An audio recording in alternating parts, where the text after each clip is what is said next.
Jesús, una vez más queremos presentarnos delante de ti, Señor, para honrarte, exaltarte, para darte gracias, Señor. Que sigas hablando a nuestro corazón a través de este libro tan pequeño pero tan profundo, Señor, en restaurar, en recuperar nuestra verdadera espiritualidad delante de ti, Señor. Y no podemos recuperar nuestra espiritualidad mientras no seamos conscientes de nuestra responsabilidad, Señor. Dios, ayúdanos a comprender, ayúdanos a entender a la luz de tu Evangelio, a la luz de tu palabra, Señor. En el nombre de Jesús te lo pedimos. Te necesitamos, Espíritu Santo, que traigas luz a nuestro corazón. Necesitamos, Espíritu Santo, que hables profundamente a nuestro corazón, que ilumines nuestro ser, que saques todo aquello que tengas que sacar, fortalezcas todo aquello que tengas que fortalecer, debilites todo lo que tengas que debilitar, Señor, para que tu nombre sea exaltado en nuestras vidas, en nuestros corazones, Señor. En el nombre de Jesús, amén y amén. Amén. A modo de introducción, he repetido la introducción cada uno de estos sermones, por lo menos en el primer capítulo de Ageo. Voy a repetir la misma introducción porque nos hace clic hacia dónde estamos apuntando. La gran crisis de la iglesia del siglo XXI que tenemos hoy en día es que vivimos inmersos en un hedonismo sin freno. Vivimos en la era del solo me preocupo por mí. Nos hemos embarcado en la indiferencia, el letargo, la comodidad y hemos abandonado nuestros ideales cristianos más profundos, como por ejemplo la espiritualidad, el servicio, el amor, el gastar tiempo en otros.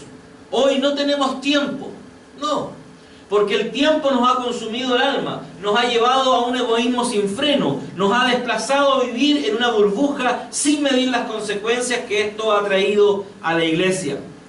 Vivimos bajo el espejismo del exitismo secular, pensando que mientras más poseo, más logros tengo, más intelectual soy, voy a ser más aceptado por mis pares.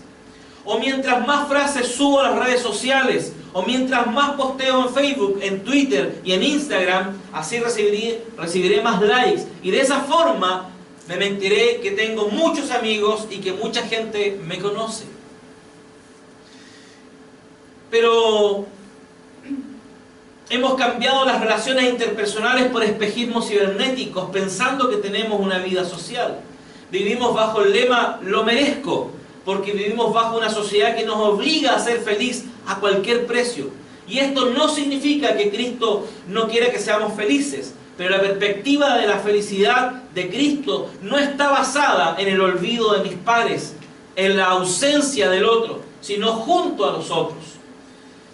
Hemos perdido los valores que nos forman como individuos. Hoy nuestros hijos están más ocupados en sus relaciones cibernéticas, donde se mienten a ellos mismos pensando que tienen muchos amigos, pero en el momento de la tristeza, de la angustia o del problema, solo tienen un lugar donde recurrir: a su familia. Y nosotros somos los responsables de hacerles notar que ese es el lugar que ellos tienen de cobijarse, cubrirse, esconderse. No hay otro lugar. Algo muy similar a lo que describimos anteriormente le sucedía al pueblo de Dios en el tiempo del profeta Ageo. Él se levanta con voz fuerte para describir no tan solo su cultura y tiempo, sino para describir de forma sincera y profunda nuestra propia realidad actual. Una iglesia sin tiempo, indiferente, indolente, sin valores profundos, dejándonos llevar por el egoísmo. Esa es la realidad de este pueblo. Se resalta el individualismo, egocentrismo, se resalta la unidad de ellos como pueblo, se resaltan un montón de cosas en el libro de Ageo, pero que a la vez han sido distorsionadas por el mismo pueblo que venía de la cautividad. Recuerden que solo 50.000 personas volvieron de la cautividad. Y como primer punto, entonces, debemos dejar el individualismo y el colectivismo. Miren qué interesante lo que les estoy planteando. Debemos dejar el individualismo, pero también debemos dejar el colectivismo, porque ambos extremos no son lo que el Evangelio enseña. C.S. Lewis, en su libro Mero Cristianismo, dice así: siento un enorme deseo de decirles, y supongo que ustedes sienten un enorme deseo de decirme, ¿cuál de estos dos errores, individualismo y colectivismo, es el peor? Ese es el diablo echándonos mano. Él siempre envía errores al mundo por parejas de opuestos, y siempre nos anima a que gastemos mucho tiempo en pensar cuál de los dos es peor. Claro que podemos ver el porqué de ello. El diablo confía en el oído con uno de estos, confía en el odio con uno de estos errores y lo atrae gradualmente hacia el otro error. Pero no seamos engañados. Tenemos que mantener la mirada fija en la meta y avanzar hacia ella en medio de ambos errores. Esto es todo lo que nos debe preocupar en cuanto a ellos. En el texto de Ageo, si uno ve y observa pausadamente, podemos notar con claridad que el corazón del pueblo había una actitud doble, había una realidad doble, había individualismo, pero también había un colectivismo desarrollado, muy profundo. En el verso 2, por ejemplo, vaya conmigo, dice ahí, este pueblo dice, o sea, el pueblo en su conjunto, de forma colectiva, habían llegado a un acuerdo y estaban diciendo, aún no ha llegado el tiempo que sea reedificada la casa de Jehová. Ellos de forma unánime, como grupo, como conjunto, dijeron, aún no es el tiempo de reedificar la casa. Y la pregunta del verso 4 apunta a que el pueblo logre su verdadero y muestre su verdadero corazón. El verso 4, la pregunta es, ¿acaso es tiempo de que vosotros habitéis en vuestras casas artesonadas mientras esta casa está en ruinas? El verso 4 nos plantea su individualismo. El verso 2 nos muestra que hay un acuerdo en conjunto del pueblo de no edificar la casa del Señor. El verso 4 nos muestra su individualismo, preocupados de ellos mismos, de sus propias casas. Pero el verso 9, miren cómo termina. Mientras que cada uno de vosotros se ocupa de su propia casa. Este pueblo manifiesta estas dos realidades, individualismo y colectivismo. Y hoy día podemos nosotros conversar y hablar sobre esta realidad. ¿Qué es lo que es mejor? ¿El ser individual o el ser colectivos? Y todos pudiéramos decir unánime, ser colectivo es lo bíblico. Pero veamos qué nos dice la Biblia en realidad en virtud de estos dos puntos. Pero debemos preguntarnos, ¿es malo ser individualista o colectivista? ¿Y qué significa individualismo y qué significa colectivista? Estas dos preguntas son importantes porque nos ayudan a comprender hacia dónde debemos caminar. Se puede definir el individualismo como colocar los intereses del individuo por encima de los del grupo. Sin duda, tenemos montones de esas personas en nuestras iglesias. Todos nosotros manifestamos algún tipo de individualismo. Todos nosotros manifestamos algún tipo de egocentrismo, sea quien sea. ¿Cierto? Amén. Todos nosotros, en algún grado, manifestamos ese individualismo, ese egocentrismo, en nuestras propias ideas, en nuestros propios deseos. De alguna forma lo manifestamos. Y la idea del colectivismo es que las necesidades del grupo prevalecen sobre las de cada persona. Hay culturas enteras que tienen una inclinación hacia una de estas dos filosofías. Por ejemplo, los Estados Unidos históricamente han promovido el individualismo, mientras que la cultura Corea del Sur se inclina más hacia el colectivismo.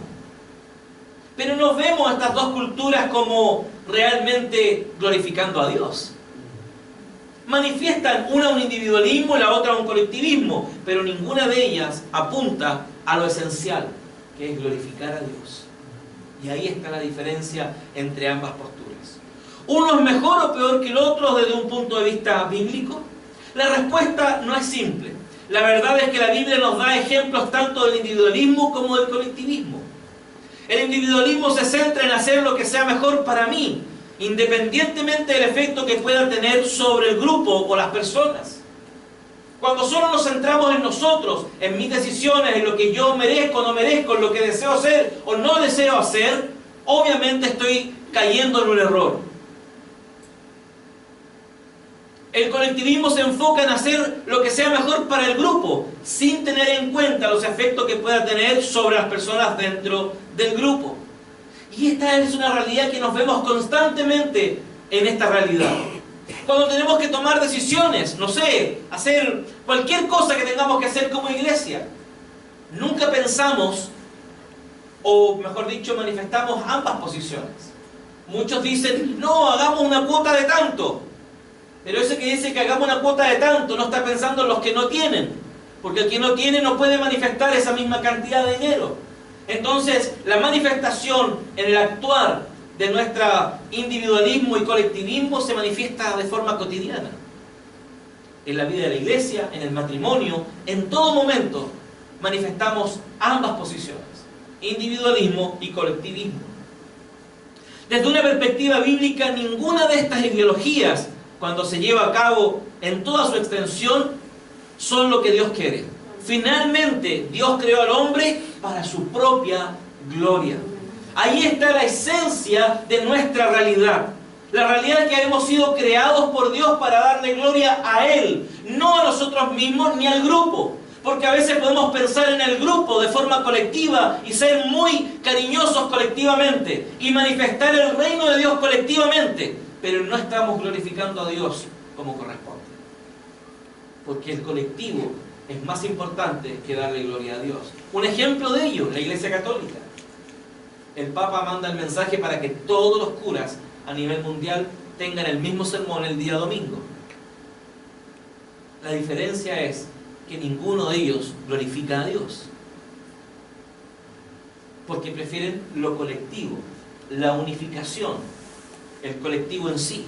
Isaías 43, verso 7, fíjense lo que dice. Vaya conmigo a Isaías 43, verso 7. A cada uno que es llamado según mi nombre y a quien he creado para mi gloria. Yo lo formé, ciertamente yo lo hice. No para la gloria de cualquier otra persona, no para la gloria de sí mismo, no para la gloria del individuo. ¿Para la gloria de quién? Dios nos formó, para la gloria de Dios. Entonces, si no estamos glorificando a Dios en nuestra vida individual y en nuestra vida colectiva, estamos errando siguiendo alguna de las filosofías. Porque el objetivo principal del reino es un enfoque del reino. Y ese reino se manifiesta en glorificar al Rey de Reyes, al Señor de Señores, a quien nos creó con ese objetivo. Mateo 6:33 nos dice, más bien busquen primeramente el reino de Dios y su justicia, y todas estas cosas os serán añadidas. Él no dice, busquen lo colectivo o busquen lo individual. Él dice, busquen el reino de Dios. En la Biblia encontramos pasajes que ilustran el colectivismo hasta cierto punto. La involuntaria profecía, por ejemplo, de Caifás, de que nos conviene que un hombre muera por el pueblo y no que toda la nación perezca, de Juan 11:50, es un caso de un pensamiento colectivista. Caifás está haciendo un razonamiento muy lógico. Oye, mejor que uno muera que mueran muchos. ¿Cuál es la ética de las naciones cuando uno ve las películas de guerra a través del tiempo? ¿Cuál fue la decisión? Oye, destruyamos el avión, si total ahí van 200 personas, entre que caiga un avión a una ciudad y mate millones, mejor que mueran los 300 que van arriba. Una de las cosas que se hace cuando te enseñan ética en la universidad, uno de los ejemplos prácticos que tienes que resolver es ¿a quién matas?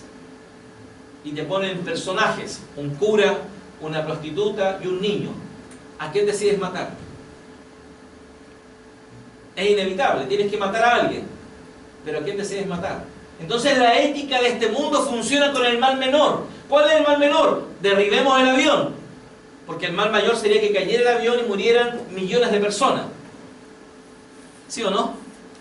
Y muchas veces la iglesia funciona en virtud del mal mayor o del mal menor. La iglesia no debe funcionar en base al mal mayor o al mal menor. Debe funcionar bajo los principios del reino. Amén. En la iglesia primitiva en Jerusalén la gente reunió sus recursos y dieron a los necesitados para que nada les faltara a nadie. Hechos capítulo 2, versos 44-45. Vaya conmigo. ¿No es lindo ese modelo de la iglesia? Los que tenían más vendían sus casas y los que tenían necesitados, no les faltaba nada. ¡Qué lindo el modelo! ¿Sería viable hoy día un modelo así? E incluso es más, aquí tenemos solo una información de lo que sucedía. Porque en la práctica, como dice Hechos 2, del 44 al 45, dice: y todos los que creían se reunían y tenían todas las cosas en común. Vendían sus posesiones y bienes y los repartían a todos, a cada uno según tenía necesidad. El pasaje nos dice que hermanos X puntuales vendían sus propiedades y la vendían para que no faltara a ninguno de los hermanos. Lo que no se nos cuenta en esta historia es que los que hacían eso, los que tenían más de una propiedad. Porque no era que la iglesia quedaba sin propiedades y iban a vivir todos a una gran carpa, como muchos y lindos hermanos ahí, puro amor y paz. No era esa la realidad de la iglesia primitiva.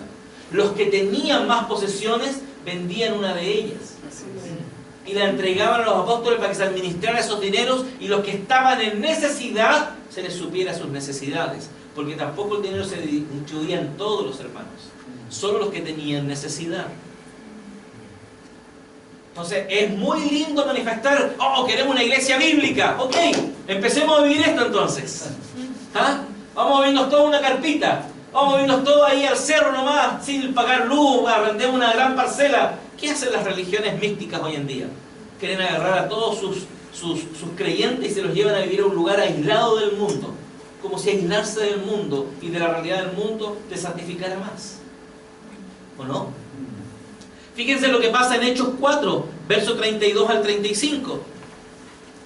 Dice Lucas: la multitud de los que habían creído era de un solo corazón y una sola alma. Oye, una unidad tremenda. ¿Sí o no? Tremenda unidad colectiva de la iglesia. ¡Wow! Yo quiero esa iglesia. Ninguna decía ser suyo propio nada de lo que poseía, sino que todas las cosas les eran comunes. Con gran poder los apóstoles daban testimonio de la resurrección del Señor Jesús, y abundante gracia había sobre todos ellos. No había pues ningún necesitado entre ellos, porque todos los que eran propietarios de terrenos o casas los vendían, traían el precio de lo vendido y lo ponían a los pies de los apóstoles, y era repartido a cada uno según tenía necesidad. Aquí te da una mayor claridad de lo que pasaba. ¿Qué dice? Dice: los que traían el precio de lo vendido, los que ponían, porque todos los que eran propietarios de terrenos o casas los vendían y los ponían a los pies de los apóstoles para suplir la necesidad producto de la escasez que había en Jerusalén, que fue lo que profetizó el último profeta Ágabo ahí en el libro de los Hechos, la crisis económica de Jerusalén. El apóstol Pablo también orienta y motiva a la iglesia de Corintios a dar en esa realidad. Segunda de Corintios capítulo 8, versos 12 al 15, por favor. Segunda de Corintios 8, verso 12 al 15. Porque si primero tienen dispuesta la voluntad, se acepta según lo que uno tenga, no según lo que no tenga. Pero no digo esto para que haya para otros alivios y para vosotros estrechez, sino para que haya igualdad. En este tiempo vuestra abundancia supla lo que a ellos les falta, para que también la abundancia de ellos supla lo que a vosotros os falta, a fin de que haya igualdad, como está escrito: el que recogió mucho no tuvo más, y el que recogió poco no tuvo menos. Ahí hay un principio del reino fundamental, que los escritores bíblicos lo desarrollan en todas sus cartas. Por ende, Juan, en 1 de Juan capítulo 4, si no me falla la memoria, dice: si tú sabes que tu hermano tiene necesidad de algo y tú pudiendo ayudarlo no lo ayudas, estás pecando, literalmente. Pecamos cuando sabemos que podemos ayudar a alguien y no lo hacemos. Estamos pecando. Pero no he escuchado muchos sermones de esa realidad. Amén. No he escuchado muchos textos o muchos versículos o muchos sermones expositivos sobre esa realidad de la iglesia. Pablo orienta a la iglesia de Corintio para dar financieramente a la iglesia de Jerusalén. ¿Cuál es el objetivo? Para que haya igualdad. Ahora bien, lo importante para destacar en estos ejemplos es que las personas que dieron tenían una elección en el asunto. No eran obligados. Porque este colectivismo no es el colectivismo del comunismo, del marxismo, que te obliga a preocuparte del otro. El Evangelio te da la responsabilidad y te dice: ahí estás, yo te proveo, yo te prospero, pero tú tienes que tomar decisiones. Su ofrenda fue estrictamente voluntaria. Nadie estaba obligado a dar sus recursos para beneficio del grupo, sino que lo hicieron voluntariamente, por amor al Señor y a la iglesia. Porque sabían que al dar estaban glorificando a Dios y no a los apóstoles, no a la iglesia en sí. Los beneficiarios de ese amor era la iglesia, hermanos. Pero quien se glorificaba era Dios. Segunda de Corintios capítulo 9, versos 6 al 9. Y dijo esto: el que siembra escasamente, cosechará escasamente. Y el que siembra con generosidad, también con generosidad cosechará. Cada uno dé como propuso en su corazón, no con tristeza ni por obligación. Porque Dios ama al dador alegre. Y poderoso es Dios para hacer que abunde en vosotros toda gracia, a fin de que teniendo siempre en todas las cosas todo lo necesario, abundéis para toda buena obra, como está escrito: esparció, dio a los pobres, su justicia permanece para siempre.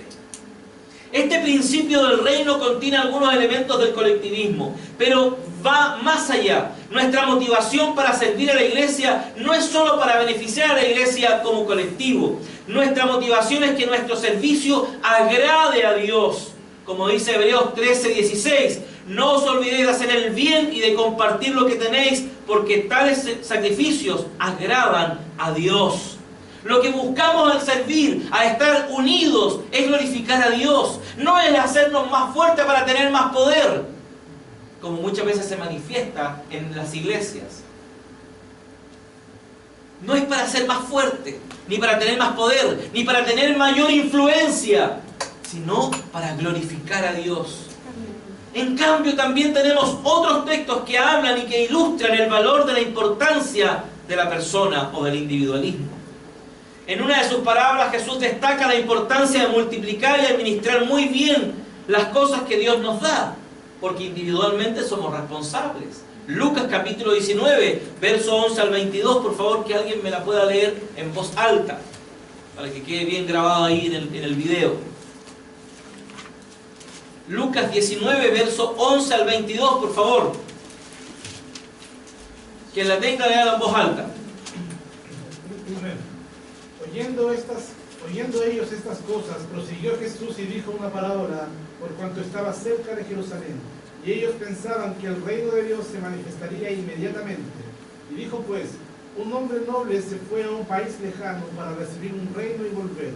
Y llamando a 10 siervos suyos, les dio 10 minas, y les dijo: negociad entre tanto que vengo. Pero sus conciudadanos le aborrecían, y enviaron tras él una embajada diciendo: no queremos que éste reine sobre nosotros. Aconteció que vuelto él, después de recibir el reino, mandó a llamar ante él a aquellos siervos a los cuales había dado el dinero, para saber lo que había negociado cada uno. Vino el primero diciendo: Señor, tu mina ha ganado 10 minas. Él le dijo: está bien, buen siervo, por cuanto en lo poco has sido fiel, tendrás autoridad sobre 10 ciudades. Vino otro diciendo: Señor, tu mina ha producido 5 minas. Y también a este dijo: tú también, sé sobre 5 ciudades. Vino otro diciendo: Señor, aquí está tu mina, la cual he tenido guardada en un pañuelo. Pero tuve miedo de ti, por cuanto eres hombre severo, que tomas lo que no pusiste y ciegas lo que no sembraste. Entonces él le dijo: mal siervo, por tu propia boca te juzgo. Sabías que yo era hombre severo, que tomo lo que no puse y que ciego lo que no sembré. ¿Por qué pues no pusiste mi dinero en el banco, para que al volver yo lo hubiera recibido con los intereses? Hasta el 20 dije, 22, hasta el 22. Amén. Fíjense la parábola. La parábola, él les dice, ¿qué les dice? Oye, toma, a ti te doy 10, a ti te doy 5, a ti te doy 1. Cada uno de ustedes es responsable de administrar y multiplicar esa realidad. No lo hizo colectivo, lo hizo individual. Ahí entonces vemos el objetivo de Dios. El que tenía 10 multiplicó 10. El que tenía 5 multiplicó 5. Y el que tenía 1 dijo: no, yo no me quiero arriesgar, mejor la guardo. ¿Y qué es lo que hizo? Dios tomó al que tenía 1, se la quitó y se la dio a ¿quién? Al que tenía 10. ¿Qué estamos haciendo con lo que Dios nos da? ¿Cómo estamos administrando lo que Dios nos da? Y no tan solo en el ámbito económico, hermano. Sáquese el paradigma de que estamos hablando tan solo de lo económico. En todos los aspectos de la vida. Usted y yo somos responsables.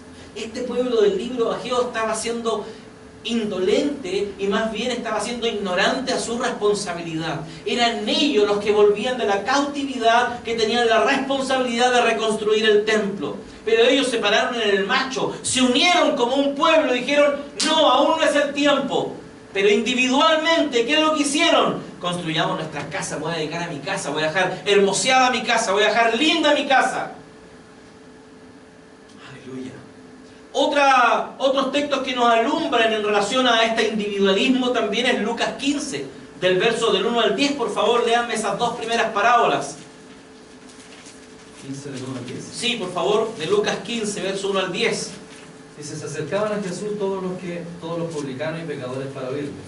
Y los fariseos y los escribas murmuraban, diciendo: este a los pecadores recibe y con ellos come. Entonces él les refirió esta parábola diciendo: ¿qué hombre de vosotros, teniendo 100 ovejas, si pierde una de ellas, no deja las 99 en el desierto y va tras la que se perdió hasta encontrarla? Y cuando la encuentra, la pone sobre sus hombros gozoso, y al llegar a casa reúne a sus amigos y vecinos, diciéndoles: gozaos conmigo, porque he encontrado a mi oveja que se había perdido. Os digo que así habrá más gozo en el cielo por un pecador que se arrepiente, que por 99 justos que no necesitan de arrepentimiento. ¿O qué mujer que tiene 10 dracmas, si pierde una dracma, no enciende la lámpara y barre la casa y busca con diligencia hasta encontrarla? Y cuando la encuentra, reúne a sus amigas y vecinas, diciendo: gozaos conmigo, porque he encontrado la dracma que había perdido. Así os digo que hay gozo delante de los ángeles de Dios por un pecador que se arrepiente. Amén. Jesús narra la historia de un pastor que dejó su rebaño para ir a buscar una oveja que se había perdido. Y la historia de una mujer que puso su casa al revés para encontrar una moneda que había perdido. Ambas parábolas ilustran el valor que Dios coloca en la persona por encima del grupo. No obstante, como hemos visto con el colectivismo, estos ejemplos demuestran la idea del individualismo solo parcialmente. Algunas veces Dios valora a la persona sobre el grupo porque le agrada y le da gloria. Cuando Dios es glorificado, todos se benefician. Las personas y el grupo, fíjense en las parábolas, en Lucas 15, todas las personas, los amigos del hombre que fue a buscar la oveja y las vecinas de la mujer que había perdido la moneda, ¿qué hicieron? Se regocijaron. De lo individual a lo colectivo, y también viceversa, de lo colectivo a lo individual. Ambas realidades las tenemos en la Biblia. Entonces no podemos levantar la bandera y decir esto es mejor o esto es peor, o viceversa. Dios valora tanto al individuo como al colectivo. En realidad, la Biblia no aboga ni por el individualismo o por el colectivismo como ideología correcta. Por el contrario, ofrece algo totalmente distinto, como se ilustra la descripción del cuerpo de Cristo en 1 Corintios 12. Vaya conmigo mientras leo a 14 y 27 del capítulo 12 de 1 Corintios. Pablo dice que los creyentes son como las partes de un cuerpo, donde cada uno desempeña un papel muy importante y vital para el éxito del buen funcionamiento del cuerpo. Verso 14 del capítulo 12 de 1 Corintios dice: pues el cuerpo no consiste en un solo miembro, sino de muchos. Fíjense el 27 ahora. Ahora bien, vosotros sois el cuerpo de Cristo y miembros suyos individualmente. Las distintas partes de un cuerpo funcionan solo cuando son una parte de todo el cuerpo. Una mano funciona correctamente cuando tiene los 5 dedos, no cuando le falta uno. ¿Sí o no? La cabeza funciona correctamente cuando tiene los 2 ojos, los 2 oídos, el olfato, los labios, ¿cierto? Y la boca para comunicar ideas. Pero si nos falta un ojo, no vamos a ver correctamente, vamos a ver estrechamente. 1 Corintios capítulo 12, verso 18 al 20 dice: pero ahora Dios ha colocado los miembros en el cuerpo, a cada uno de ellos, como Él quiso. Porque si todos fueran un solo miembro, ¿dónde estaría el cuerpo? Pero ahora son muchos los miembros y a la vez un solo cuerpo. nuevamente ratificando lo individual de las personas con lo colectivo. Asimismo, el cuerpo en general es un organismo impresionante, pero solo cuando todas las partes son atendidas de forma individual. Verso 25 al 26 de 1 Corintios 12. Porque no haya desaveniencia en el cuerpo, para que no haya desaveniencia en el cuerpo, sino que todos los miembros se preocupen los unos por los otros, de manera que si un miembro padece, todos los miembros se duelen con él, y si un miembro recibe honra, todos los miembros se gozan con él. Nuevamente, las Escrituras analizando el tema del individualismo y el colectivismo. El individualismo extremo es malo. Preocuparte de ti mismo por sobre el cuerpo es malísimo. Pero preocuparte del colectivismo de forma exagerada también es incorrecto.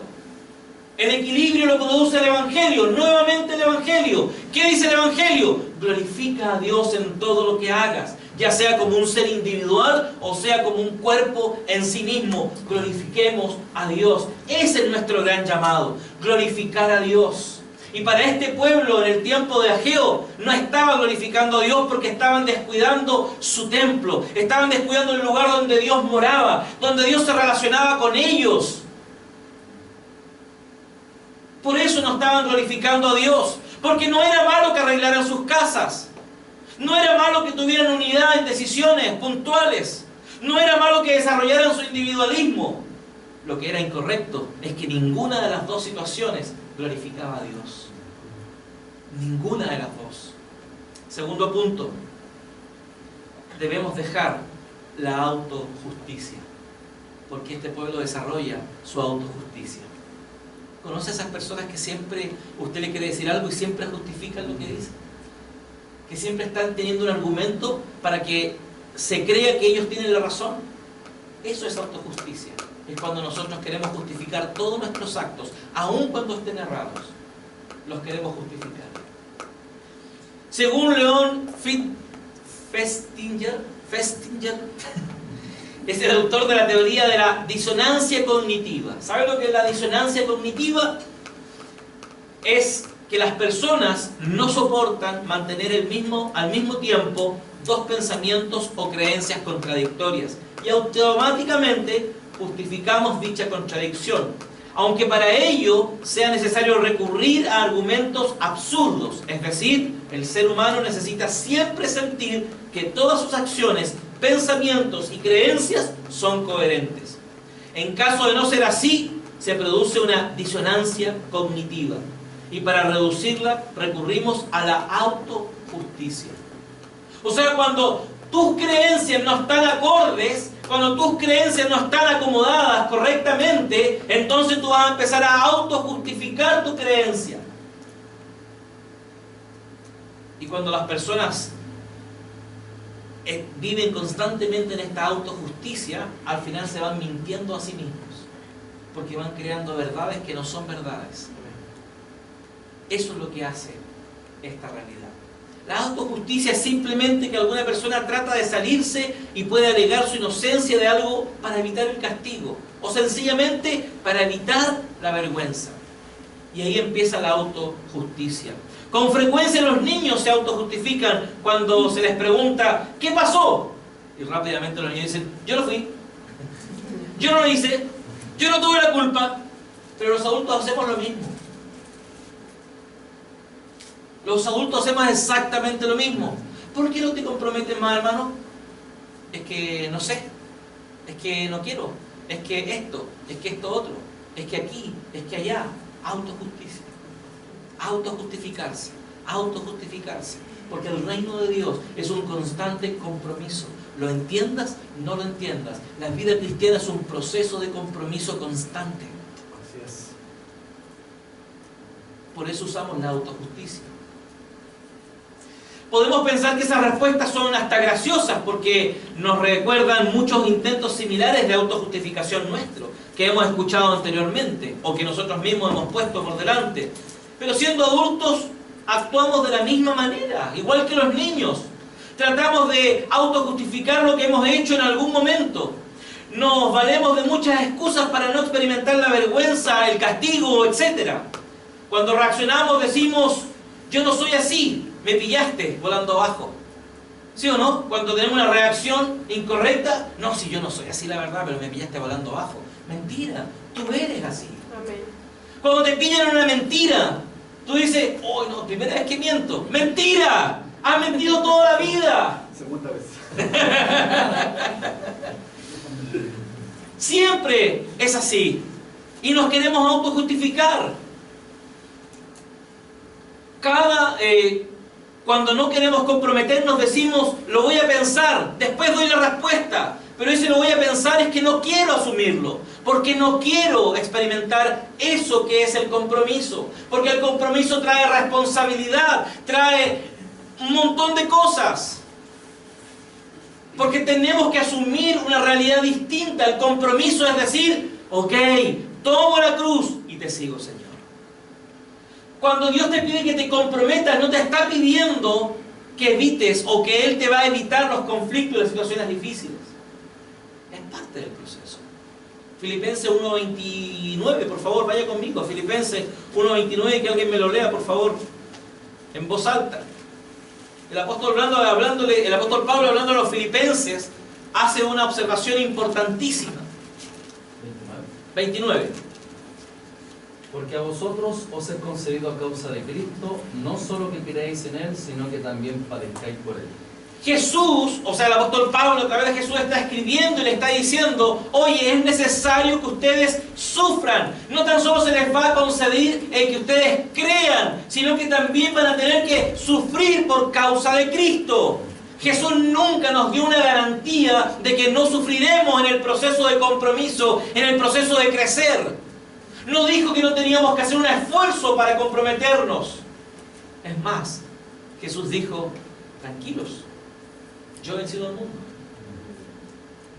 Tranquilos, porque los padecimientos que ustedes van a sufrir aquí en la tierra no son comparables con lo que van a experimentar cuando yo venga a buscarlos.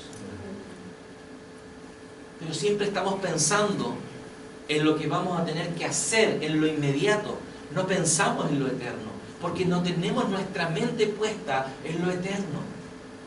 Porque no estamos mirando el plan de Dios como Dios lo mira. Lo estamos mirando en virtud de nuestras propias realidades. Entonces nuestra realidad me dice, chuta, si me comprometo voy a tener que gastar más tiempo, levantarme más temprano, voy a tener que hacer esto, otro. No, ya me dio lata, ya me cansé. Ya me cansé y no tengo tiempo. Porque esa es la mejor excusa, no tengo tiempo. Aunque tenemos tiempo de sobra, pero no tengo tiempo. Nunca tenemos tiempo. En el trabajo cuando algo sale mal, en el trabajo cuando algo no sale bien, podemos escuchar autojustificaciones tales como, esa no es mi responsabilidad. Uno lo escucha comúnmente a sus colegas, cuando yo trabajaba también a otros supervisores, cuando no llegaban a las metas, sí, pero esa no es mi responsabilidad, los vendedores no me vendieron. Pero tú eres el jefe, tú eres el líder, tienes que vender, salir a vender con ellos, etc. O ese no es mi trabajo. En medio de conflictos del matrimonio, muchos problemas quedan sin resolver. ¿Por qué? Porque los dos alegan, no fue mi culpa, no soy yo el del problema. ¿Sí o no? En la realidad matrimonial, cuando hay un conflicto, tú eres el problema, yo no. Tú tenés que cambiar. Si tú quieres que yo cambie, tú cambia primero. O sea, así no funciona el reino de Dios. Y este pueblo en el tiempo de Ageo estaba haciendo eso efectivamente, autojustificándose. 18 años diciendo, aún no es tiempo de edificar la casa del Señor. ¿Cuánto tiempo llevas tú autojustificándote para no comprometerte con Dios, para no crecer en Cristo, para no avanzar, para no madurar en el Señor? Porque déjame decirte algo, la vida cristiana es madurez. Y madurez no es sinónimo de canas. Aunque algunos ya tenemos el pelo blanco, otros no tienen pelo, pero bueno, ya son otras cosas. Pero no se trata de años de experiencia.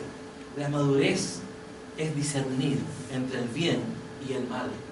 Es discernir el reino. Y lo que el reino nos pide es compromiso, es avanzar, es caminar en esa dirección. En estas situaciones la culpa parece que se encuentra en otra persona, tal como sucedió en el jardín del Edén. Adán culpó a la mujer, Eva culpó a la serpiente, ninguno de los dos asumió su responsabilidad. Lo mismo que el pueblo de Israel en el tiempo de Ageo, ninguno quería asumir la responsabilidad de reconstruir el templo. Y hoy día la iglesia del siglo XXI aún no queremos asumir nuestra responsabilidad de compromiso, de madurar, de avanzar, de llevar el evangelio. Entonces criticamos todo lo que se hace como cuerpo. No, que si mi iglesia ni siquiera evangeliza. No, es que mi iglesia no hace esto, mi iglesia no hace esto otro. Entonces, cuando yo escucho personas así, yo le digo, ¿cuál es la idea de quedarte en esa iglesia? Si todo está tan malo. Que en mi iglesia, entonces al fin y al cabo te gusta esa inmadurez, esa falta de compromiso, te gusta eso, no quieres crecer. Primera de Samuel capítulo 13, verso 8 al 12 nos muestra un tremendo ejemplo de autojustificación. ¿Quién mejor que Saúl? ¿Qué mejor ejemplo de autojustificación que el rey Saúl? Verso 8 al 12 dice: él esperó 7 días conforme al plazo que Samuel había señalado. Pero como Samuel no venía a Gilgal y el pueblo se le dispersaba, Saúl dijo: traedme el holocausto y los sacrificios de paz. Él ofreció el holocausto, y sucedió que al acabar de ofrecer el holocausto, he aquí que venía Samuel. Saúl le salió al encuentro para saludarle, y Samuel le preguntó: ¿qué has hecho? Saúl le respondió: cuando vi que el pueblo se me dispersaba, que tú no venías en el plazo señalado y que los filisteos estaban reuniéndose en Micmas, entonces pensé, los filisteos descenderán ahora a Gilgal contra mí y yo no he implorado el favor de Jehová. Por eso me vi forzado y ofrecí el holocausto. Me vi forzado y tuve que hacer el holocausto, porque tú no llegabas ahí nunca. O sea, al final es tu responsabilidad, tú te demoraste. ¿Sí o no? Eso está diciendo, se está autojustificando. Hizo algo que no tenía que hacer. Nosotros usamos la autojustificación para todas las cosas. Es que si yo no crezco es porque la iglesia no me alimenta bien. Es que si yo no me comprometo es porque no están los espacios de compromiso. Y empezamos a buscarle la quinta pata al gato. Y la verdad que la iglesia del siglo XXI siempre se la va a encontrar. Otro ejemplo de autojustificación es el querido llamado Job. Todos lo vemos como el gran Job. 32, verso 1 y 2 de Job. Estos 3 hombres cesaron de responder a Job, los 3 amigos, porque él era justo ante sus propios ojos. Fíjense esa frase interesante. Entonces se encendió contra Job la ira de Eliú, hijo de Beraquel, el busita de la familia de Ram. Se encendió su ira contra Job, por cuanto se justificaba más a sí mismo que a Dios. Parece que ese texto no lo leemos siempre cuando leemos a Job, porque nos quedamos en el primeros capítulos, donde Dios dice, el justo Job. Literalmente, él justificó su alma, nepso, es la palabra que utiliza ahí, antes que a Dios. Él defendió no solo su conducta, sino también sus motivos, pensamientos, etc. Y eso hacemos cotidianamente. Generalmente nosotros estamos autojustificando nuestras actitudes, nuestros pensamientos, nuestras acciones, y los autojustificamos, porque la autojustificación es una forma de creer una verdad que no es verdad. Porque siempre partimos de nosotros y no desde el Evangelio. Entonces nosotros argumentamos una verdad que no es verdad, porque no la hemos estudiado, porque no la hemos profundizado, sino que yo la tomo porque estaba de moda en las redes sociales, entonces la tomo y la hago mía. Ay, porque lo dijo fulanito de tal, fulanito de este otro lado, entonces yo la creo porque es el predicador de moda. No, hermanos. La verdad no es un concepto, la verdad es una persona, es Cristo. Amén. Y todo debe llevarnos a buscar la gloria de Cristo. Este pueblo en el tiempo de Ageo estaba también autojustificando sus acciones, sus pensamientos, sus creencias, etc. Para poder comprender nuestra responsabilidad, entonces debemos de abandonar nuestra autojusticia. Y debemos de abandonar también esta falsa creencia de que es más importante el individualismo o el colectivismo. Abandonando esas dos cosas nos va a quedar claridad para ver lo que realmente y dónde debemos poner nuestros ojos. Amén. Vamos a hacer un panel hoy día en este sermón y vamos a hacer la segunda parte cuando vuelva el 14 hacemos nuevamente, continuamos con este sermón. Amén. Porque hay mucha riqueza en esto, podríamos seguir hablando de muchas cosas y de verdad que está re interesante el libro de Ageo. Así que oramos al Señor. Padre, en el nombre de Jesús, realmente, Señor, necesitamos comprender cuán responsables somos. Necesitamos entender mucho nuestra responsabilidad. Nos excusamos tantas veces, Señor, en la gracia, en el Evangelio, que son válidas, Señor, que creo que es nuestro piso, es nuestra forma de estar seguros. Pero también debemos ser responsables. Debemos asumir nuestra responsabilidad. No para ganar más méritos, no para ser más santo, Señor, sino que por el objetivo de comprender tu voluntad para nosotros y de comprender, Señor, el objetivo que tú tienes con nosotros como iglesia. Señor, ayúdanos a reconstruir nuestra espiritualidad. Que nuestra espiritualidad sea la base, Señor, de poder construir una vida de reino aquí en la tierra, Señor. Ayúdanos, Padre. Te necesitamos, Espíritu Santo. En el nombre de Jesús, háblanos profundamente y sigue hablándonos a través de la carta de Ageo, Señor. En el nombre de Jesús. Amén y amén.